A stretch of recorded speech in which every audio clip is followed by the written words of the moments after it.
Hello दोस्तों, आज के वीडियो में हम इलेक्ट्रिक करंट और पोटेंशियल डिफरेंस के बारे में जानेंगे कि इलेक्ट्रिक करंट क्या होता है और पोटेंशियल डिफरेंस क्या होता है। तो सबसे पहले हम इस सर्किट को समझते हैं। इस सर्किट में आपको दिख रहा होगा कि ये बल्ब है, सेल है, स्विच है और ये एमीटर इंस्ट्रूमेंट लगा हुआ है। और सेल से क्या होता है, करंट फ्लो करता है। जब करंट फ्लो करेगा तो बल्ब क्या होता है, ग्लो करता है। तो बल्ब को ग्लो करने के लिए क्या करते हैं, हम स्विच को ऑन करते हैं या ऑफ करते हैं। तो जो स्विच है, स्विच क्या करता है, एक लिंक प्रोवाइड करता है। स्विच हमारा क्या करता है, इट प्रोवाइड लिंक बिटवीन किसके किसके बीच में, बल्ब एंड सेल के बीच में। हमें पता चला है कि स्विच क्या काम करता है, प्रोवाइड करता है लिंक बिटवीन बल्ब और स्लो। क्यों? क्योंकि हमें पता है कि यदि हम स्विच को ऑन करेंगे तो बल्ब ग्लो होगा, ऑफ करेंगे तो ये बंद हो जाएगा। अब हम समझते हैं इलेक्ट्रिक करंट क्या होता है। इलेक्ट्रिक करंट एक क्या है, कंटिन्यूअस क्लोज पाथ होता है। इलेक्ट्रिक करंट का जब हम डिफिनीशन जानेंगे तो ये क्या है, it is a continuous and closed path and formed a circuit। तो कंटिन्यूअस क्लोज पाथ जब बनाता है तो वह क्या बनाता है, एक सर्किट बनाता है। हमें यह टर्म पता होना चाहिए कि वह फिर क्या बनाया, सर्किट बनाया। तो इस सर्किट का हमने समझ लिया। अब हम समझते हैं कि करंट क्या होता है। करंट का बेसिकली फॉर्मूला होता है Q अपान T। अब ये Q क्या है, Q क्या है इसमें, चार्ज। Q क्या है इसमें, चार्ज है। T क्या है इसमें, टाइम है। और I क्या है, करंट। तो यहां से पता चल रहा है कि current is the rate of flowing of charge. Current क्या है, rate of flowing of charge. तो यहां पे जब हम डिफिनीशन लिखेंगे तो the rate of flowing charge, rate of flowing of charge is known as current। तो हम उसको क्या बोलते हैं, करंट बोलते हैं। अब हमें ये चीज समझ में आ गया कि करंट क्या है, rate of flowing of charge per unit time is known as current. अब आप समझो कि करंट का एसआई यूनिट क्या होती है, एसआई यूनिट ऑफ करंट। इसका एसआई यूनिट जो होता है वो होता है एम्पियर। ये हमें पता होना चाहिए। और एम्पियर को हम मेजर करते हैं किससे, ए से। ये हमें पता होना चाहिए कि करंट का एसआई यूनिट एम्पियर होता है और उसको हम मेजर करते हैं ए से। उसी तरह से हमें एक और टर्म दिख रहा है, चार्ज। तो चार्ज का भी एसआई यूनिट जो होता है वो क्या होता है, कूलम। और इसको हम डिनोट करते हैं किससे, सी से। और टाइम का एसआई यूनिट होता है सेकेंड और इसको हम डिनोट करते हैं एस से। तो ये हमारे करंट के बारे में अभी हम बेसिक डिफिनीशन समझ रहे हैं कि ये हमने समझ लिया है कि करंट को हम एसआई यूनिट हो गया एम्पियर, डिनोट किया ए से। यदि कहीं ए लिखा हुआ है तो आपको समझ में आ जाना चाहिए वो करंट का वैल्यू है। चार्ज है तो उसको कूलम में होगा, टाइम है तो वो सेकेंड में होगा। अब ये कभी कभी पेपर में क्या आ जाता है क्वेश्चन कि डिफाइन करो 1 एम्पियर, डिफाइन करो 1 एम्पियर, डिफाइन 1 एम्पियर। तो 1 एम्पियर के लिए हमें टर्म पता होना चाहिए कि 1 एम्पियर क्या होता है। तो आप फॉर्मूला देखो, तो फॉर्मूला क्या है, I equal to Q upon T. Current को हम मेजर करते हैं एम्पियर में, हमने यहाँ 1 एम्पियर लिख दिया। कूलम को मेजर करते हैं कूलम, तो 1 कूलम लिख दिया। टाइम को मेजर करते हैं सेकेंड में, तो यहाँ पे हमने 1s लिख दिया।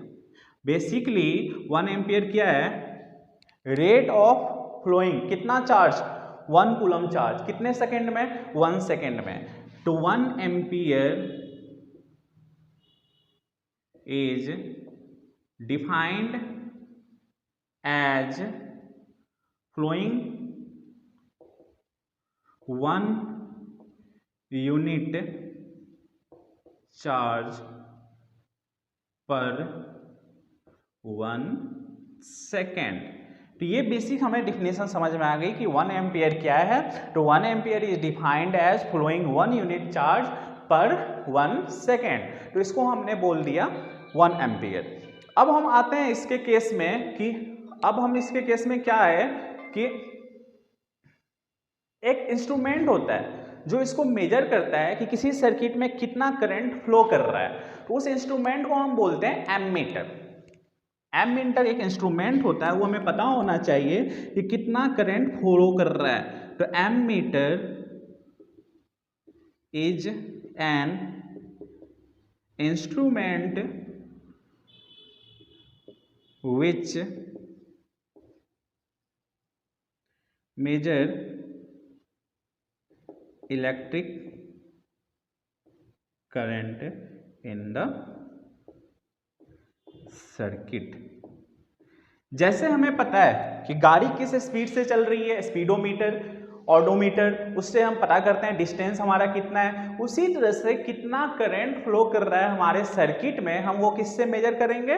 तो वो हमारे पास एक इक्विपमेंट होता है, वो उसको हम क्या बोलते हैं? Instrument, ammeter. और ammeter is an instrument which measure electric current in the circuit. एक चीज और यहाँ ध्यान पे रखने वाली है कि एमीटर जो है वो हमेशा कनेक्ट होता है किसमें? सीरीज में। Ammeter is always connected in the series. ये भी हमें याद रखनी है कि ammeter is always connected in the series. ये हमें बेसिक्स डिफिनीशन है जो हमें यहाँ पे पता होना चाहिए कि एमीटर क्या है। एमीटर को हम किस में मेजर करते हैं?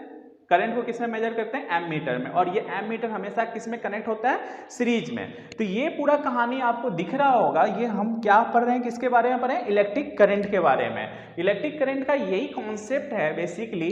यहीं से आगे के क्लासों में भी आप देखोगे, चाहे 11th में जाओ, चाहे 12th में जाओ, चाहे हायर स्टैंडर्ड पे जाओ, करंट ये करंट ही रहेगा। यही चार्ज वहां पे भी होगा, यही टाइम। बेसिक्स जो है इसका इलेक्ट्रिक करंट का वही है कि एक कंटिन्यूअस क्लोज पाथ होता है, वो एक सर्किट बनाता है। बेसिक हमें इसको रिवाइज करोगे आपको कंफर्म पता चल जाएगा कि इलेक्ट्रिक करंट क्या है। अब हम बात करते हैं पोटेंशियल डिफरेंस की। अब हम पोटेंशियल डिफरेंस की टर्मिनोलॉजी के बारे में बात करेंगे और समझेंगे कि हमारा पोटेंशियल डिफरेंस क्या है। तो अब हम पोटेंशियल डिफरेंस को समझने की बात समझते हैं।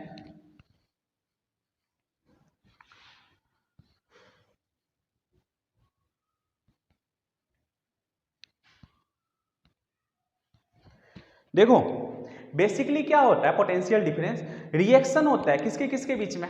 बैटरी या हो या सेल हो, तो उनके बीच में केमिकल रिएक्शन होता है। तो केमिकल रिएक्शन कहाँ पे होगा? आपको पता होना चाहिए कि दो अल्टरनेट डायरेक्शन पे, अपोजिट डायरेक्शन पे, पॉजिटिव और निगेटिव, उनके बीच में केमिकल रिएक्शन होता है। तो जब दो पॉइंट के बीच में केमिकल रिएक्शन होता है, उस केमिकल रिएक्शन के द्वारा टाइम पे जितना वर्क डन होता है, किसके रिस्पेक्ट में? वर्क डन रिस्पेक्ट में किसके? चार्ज के रिस्पेक्ट में।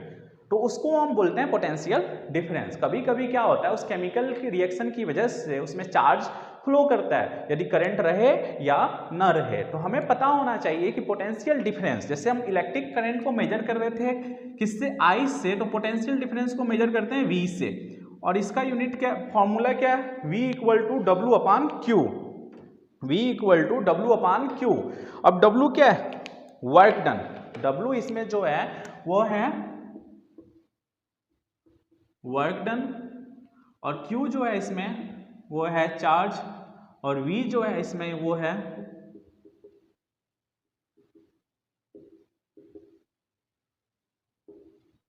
Potential difference. तो इसमें हमें पता करना है कि amount of work done per unit charge is known as potential difference. इसको हम क्या बोलते हैं? Potential difference. अब पोटेंशियल डिफरेंस में टर्मिनोलॉजी समझो कि एसआई यूनिट जो होता है, SI unit of potential difference is voltage, और इसको हम किस में मेजर करते हैं? V में। उसी तरह से एसआई यूनिट जो होता है वर्क डन का, उसको हम किस में? जूल में। इसको हम जूल में मेजर करते हैं। और चार्ज को तो आपको पता है कि चार्ज का यूनिट क्या था? कूलम। और इसको हम मेजर कर रहे थे किस में? C में। तो जैसे हमने वहाँ पे एक्सप्लेन किया था कि डिफाइन करो कि 1 एम्पियर क्या होता है, उसी तरह से यहाँ पे भी आ जाता है कि डिफाइन करो 1 वोल्ट। 1 वोल्ट क्या होता है? तो हमें फॉर्मूला पता है V equal to W upon Q. जब हम कन्वर्ट करेंगे 1 वोल्ट मतलब 1 जूल और चार्ज का 1 कूलम। तो हमें ये बेसिकली पता चल रहा है कि 1 volt is defined as 1 volt is defined as 1 joule work done per 1 coulomb charge.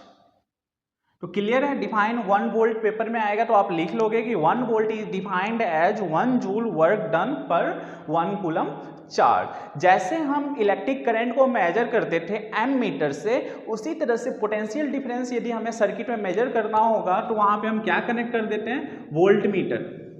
यहां पे क्या कनेक्ट हो जाता है? Volt meter. तो ये हमें पता होना चाहिए।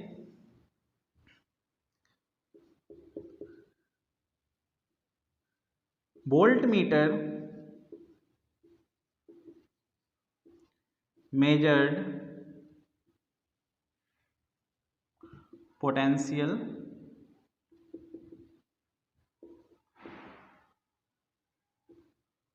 difference in the circuit, और ये हमेशा कनेक्ट होगा पैरेलली।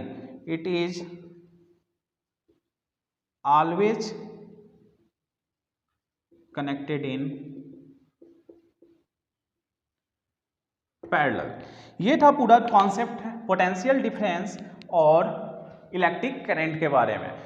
यही एक बेसिक कॉन्सेप्ट है। इसी कॉन्सेप्ट पे जितने भी हम फिजिक्स पढ़ेंगे आगे, इलेक्ट्रिक करंट और इलेक्ट्रिक करंट के बारे में, वर्क डन के बारे में, वो सारा कॉन्सेप्ट यही है। तो हमें ज़्यादा कंफ्यूज नहीं होना है। मुझे उम्मीद है कि आप सबको ये टॉपिक समझ में आया होगा। यदि नहीं समझ में आया, यदि कोई डाउट है तो आप कमेंट सेक्शन में जाके पूछ सकते हैं। Thank you and have a nice day. अगले वीडियो में हम फिर मिलेंगे और अगला टॉपिक जो होगा वो हमारा ओम्स लॉ होगा।